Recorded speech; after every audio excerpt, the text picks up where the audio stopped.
Sean todos bienvenidos en el corazón de Aztlán con Ciro Rebollar Rodríguez. Episodio 1x39. El gobernador contraataca. Hola nuevamente a todos, espero que se encuentren muy bien. Antes de comenzar, quiero agradecerles su continuo apoyo, quincena a quincena, a este podcast. Aprecio toda su retroalimentación y mensajes de aliento. Los invito a seguirme en todas mis redes sociales, a que me dejen 5 estrellas en Spotify y a que compartan la serie. Realmente me ayuda muchísimo. Y sin más preámbulos, comenzamos. En el capítulo anterior, vimos a profundidad las aventuras de Montejo y Portocarrero, los dos emisarios de Cortés, y cómo navegaron las tribulaciones sociopolíticas en España. En general, su misión fue un éxito, aunque con algunos matices. Para empezar, no lograron obtener los nombramientos oficiales para Hernán como capitán y gobernador de los nuevos territorios, ni pudieron evitar o revertir el nombramiento de Velázquez como adelantado de Yucatán. Sin embargo, sí pudieron darle un aura de legitimidad a las acciones del caudillo de Medellín, además de que consiguieron aliados en la corte de Carlos y la relativa simpatía del emperador mismo. Con esto, Hernán podría continuar la conquista del territorio mexica sin la intervención de la corona castellana, aunque todavía tendría que lidiar con las acciones del propio gobernador Velázquez, el cual no tenía ninguna intención de aceptar la derrota a manos de Cortesillo, a quien consideraba como un criado que debía disciplinar. En el capítulo de hoy precisamente volveremos a Cuba y a Mesoamérica, donde veremos cómo este importante personaje contraataca. Cuando Hernán escapó de Cuba en octubre de 1518, Velázquez procedió a incautar todas las propiedades del caudillo. Ciertamente este fue un golpe duro para él, pero el gobernador moderó su reacción y no siguió en un frenesí de retribución. Esto no significaba que hubiese perdonado a Hernán o que lo iba a dejar hacer lo que quisiese, más bien que sería más metódico y tranquilo en su forma de venganza. Los siguientes meses pasaron en relativo silencio con respecto a las actividades de Hernán, y el gobernador concentró la mayor parte de su atención en los problemas que enfrentaba en casa. Para empezar, la población nativa del Caribe continuaba decayendo. Esto obviamente era un desastre humanitario. Sin embargo, lo que más le importaba a los europeos eran las ramificaciones económicas por la pérdida de mano de obra. Para frenar esto, acrecentaron la importación de esclavos de Castilla de Oro, una región que se extendía por parte de Centroamérica y el norte de Colombia. En segunda instancia, en la isla de la Española, una crisis política parecía poner en riesgo el poder de la élite colonial, pues muchos colonos, enojados con la administración de la isla y especialmente con los burócratas que la manejaban, se organizaron en un tipo parlamento. Aquello tenía el potencial de ser devastador para el gobernador Velázquez, pues si el movimiento llegaba a consolidarse, podría retar su propia autoridad en el Caribe y sus sueños de expansión. El foco de su atención regresó a la conquista de Mesoamérica cuando recibió excelentes noticias de parte de sus emisarios en Europa, el fray Benito Martín, que conocimos la semana pasada, y Pánfilo de Narváez, que les presentaré en unos minutos. Básicamente, estos dos lograron gestionar los permisos o cédulas reales que tanto había codiciado Velázquez para conquistar los territorios conocidos como la isla de Yucatán, que ahora sabemos no es una isla, y Culúa, que es el nombre genérico que le daban a toda esa región. El gobernador estaba por las nubes de contento. No obstante, esta felicidad se le agrió rápidamente en la boca. El siervo de Montejo llegó ante Velázquez y les contó lo que había visto en aquel barco, todos los tesoros y miles de pesos en oro. Esto levantó alerta entre los velazquistas, pues creían que aun cuando Hernán se había insubordinado, buscaría reconciliarse con el gobernador utilizando las riquezas encontradas.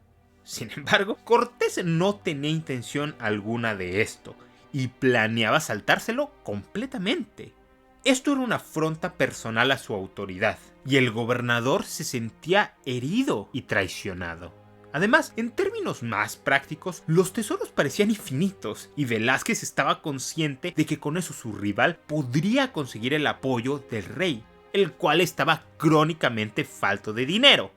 Estos elementos se juntaron en la mente de Diego Velázquez y fue consumido por una rabia tremenda. Inmediatamente ordenó a 2 de sus hombres que detuvieran en alta mar a Montejo y a Portocarrero y los trajeran ante él junto con el oro. Esto falló. Los emisarios de Cortés ya habían zarpado y cruzado por las Bahamas, lejos de las garras del gobernador.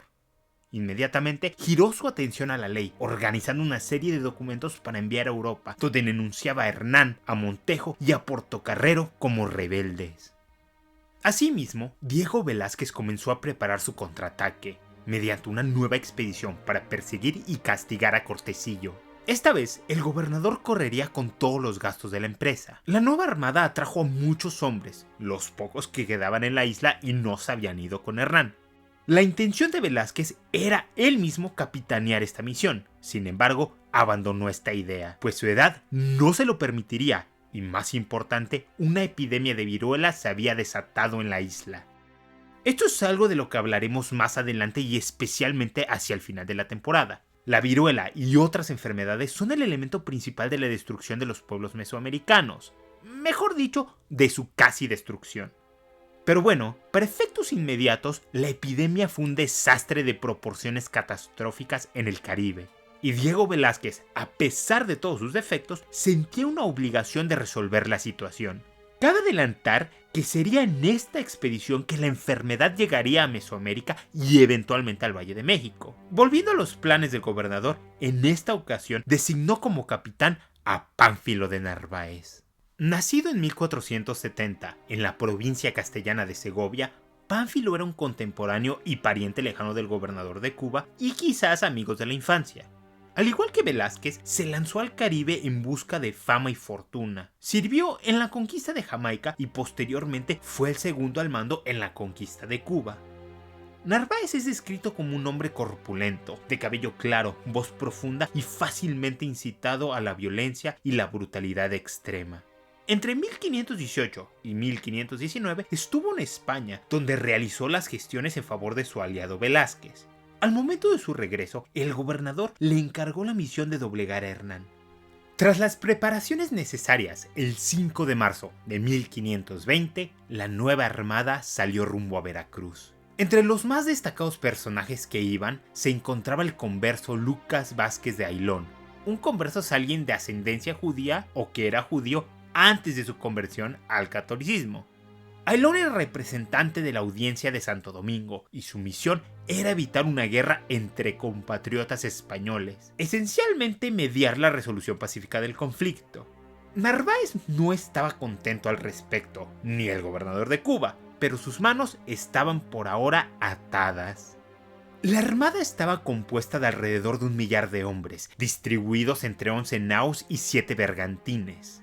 La mayoría de los que se unieron a la nueva expedición iban en búsqueda de oro, especialmente por el declive de la población indígena caribeña y la imposibilidad de obtener nuevas encomiendas económicamente viables. Dicho esto, había un pequeño grupo del contingente que fue movilizado en contra de su voluntad. Pero bueno, el 7 de abril la armada había llegado al río Grijalva. Narváez desembarcó en la ciudad de Potonchán y fue recibido de manera hostil. De hecho, la mayoría de los mayas habían huido de la zona. Esto le trajo una sonrisa a Pánfilo, pues podía utilizar el maltrato de los nativos como una herramienta en contra de Hernán. Además, les prometió a los chontales que él los trataría de manera justa, como los vasallos del rey Carlos que eran. 2 días después, emprendieron camino hacia San Juan de Ulúa, en medio de una tormenta. En el trayecto, perdieron un barco y a 40 hombres que se ahogaron. Para sorpresa de Narváez, los barcos de Ailón ya habían llegado a su destino y se había entrevistado con un tal Cerrantes. Este era uno de los carpinteros que había estado con Hernán y les contó prácticamente todo lo que había visto. La avanzada del caudillo, su control de Moctezuma, la grandeza de Tenochtitlán y las riquezas de su imperio.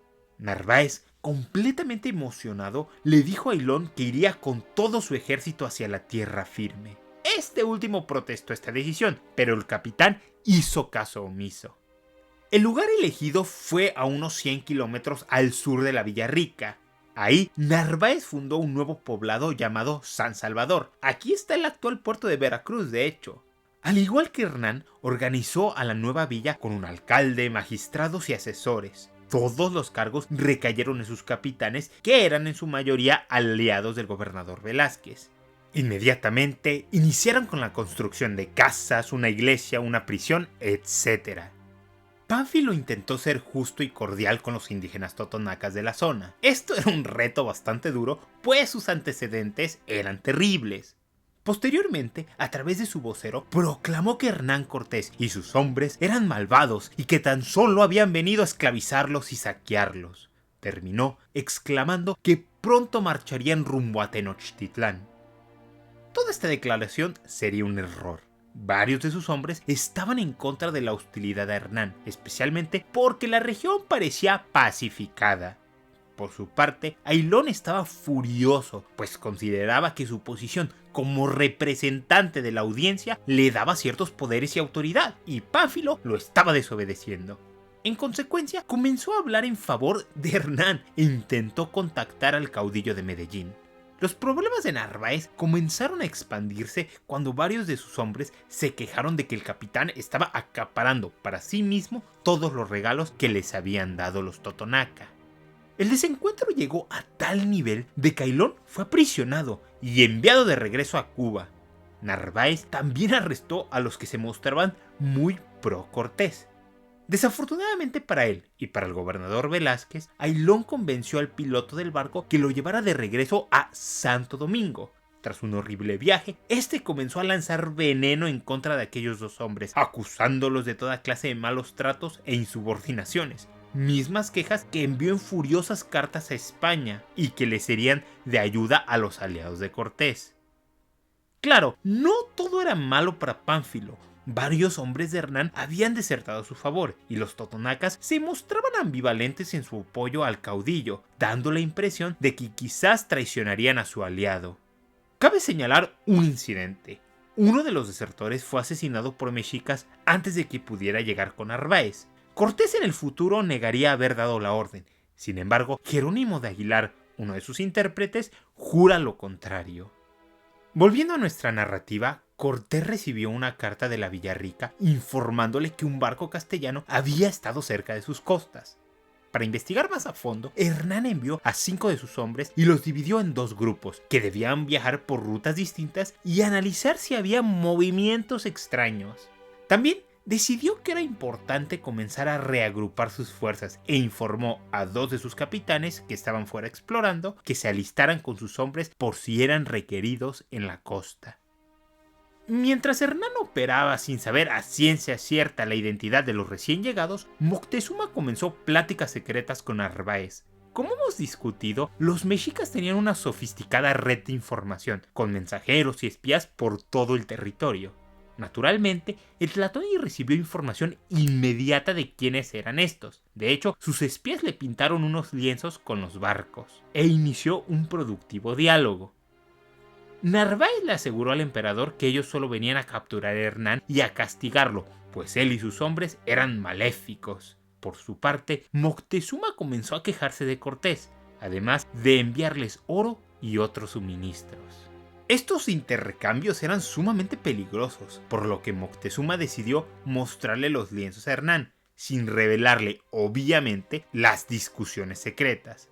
De la misma manera, el Tlatoani instó a Cortés de que abandonara junto a los recién llegados a aquellas tierras, pues como podía ver en la pintura, aquellos tenían más que suficientes barcos. Esto sorprendió bastante a Hernán, pues no esperaba tantos enemigos. El caudillo tan solo le respondió que aquellos hombres no eran de fiar. Hernán envió a Fray Olmeda a seguir investigando la situación y llevaba una carta dirigida a quien guiara aquella expedición. Su principal preocupación era saber si aquellos hombres eran enviados de Velázquez o de la corona. Su opinión es que era lo primero, pero debía estar seguro.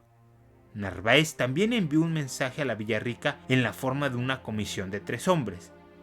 El encargado de la Villarrica apreció a los enviados de Pánfilo y rápidamente fueron despachados a Tenochtitlán.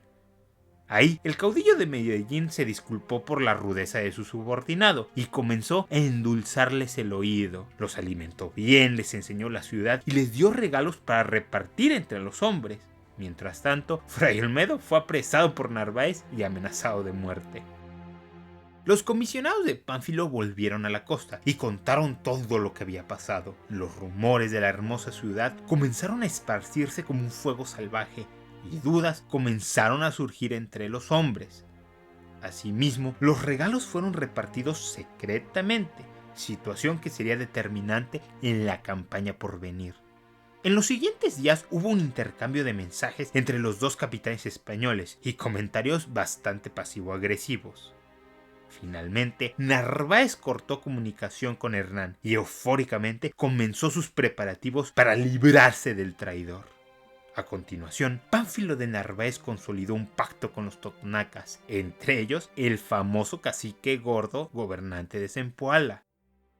De esta manera, los recién llegados habían logrado romper la alianza más antigua de Hernán y los superaban ampliamente en número. Hernán, profundamente preocupado, convocó una reunión con sus tenientes y les pidió su consejo. Estos, también inquietos, le respondieron tímidamente con una pregunta: ¿qué debemos hacer? A esto, Hernán respondió: muerta él y a quien argumente. Con este grito de batalla, la suerte estaba echada. Marcharían en contra de Narváez lo más pronto posible y, pese a su desventaja, serían osados en su cruzada.